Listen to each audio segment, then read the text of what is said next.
بسم اللہ الرحمن الرحیم۔ السلام علیکم ورحمۃ اللہ وبرکاتہ۔ امید ہے تمام طلباء خیریت سے ہوں گے۔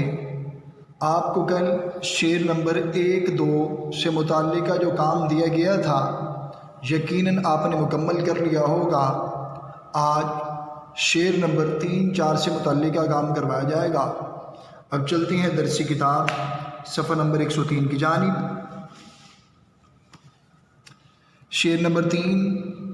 جو ہوں آپس میں دشمن رحم ان قسمت کے ماروں پر، مثل مشہور ہے دو مل کے بھاری ہوں ہزاروں پر۔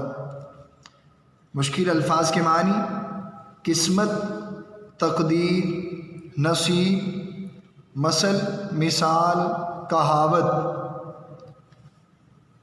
شعر نمبر 3 کی نثر: ان قسمت کے ماروں پر رحم جو آپس میں دشمن ہوں، مشہور مثل ہے دو مل کے بھاری ہوں ہزاروں پر۔ یہ تھی شعر نمبر 3 کی نثر۔ اب شعر نمبر 3 کا مفہوم کہ دشمنی رکھنے والے لوگوں کی بدقسمت پر رحم کیا جا سکتا ہے، کیونکہ اتحاد ہی ہزاروں کو زیر کر سکتا ہے۔ یہ تھا شعر نمبر 3 کا مفہوم۔ اب چلتے ہیں شعر نمبر 4 کی جانب۔ وہ بوندیں جو بکھر کر ایک دم میں سوکھ جاتی ہیں، جو مل جاتی ہیں آپس میں تو پھر طوفان اٹھاتی ہیں۔ مشکل الفاظ کے معنی: بوندیں، قطرے، بکھر کر، منتشر ہو کر، ایک دم، فوراً، سوکھ جانا، خشک ہو جانا۔ شعر نمبر 4 کی نثر: ایک دم میں وہ بوندیں جو بکھر کر سوکھ جاتی ہیں، جو آپس میں مل جاتی ہیں تو پھر طوفان اٹھاتی ہیں۔ یہ تھی شعر نمبر 4 کی نثر۔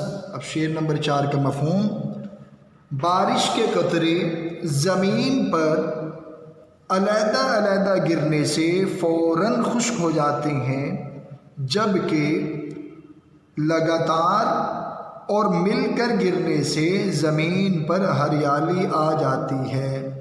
یہ تھا شعر نمبر 4 کا مفہوم۔ امید ہے تمام طلباء شعر نمبر 3-4 کا نثر و مفہوم سمجھ گئے ہوں گے۔ اگر پھر بھی کسی بچے کو لکھنے میں پریشانی ہو تو میں تحریری شکل میں دکھا رہا ہوں۔ شعر نمبر 3 شعر، حل لغت، شعر نمبر 3 کی نثر، شعر نمبر 3 کا مفہوم۔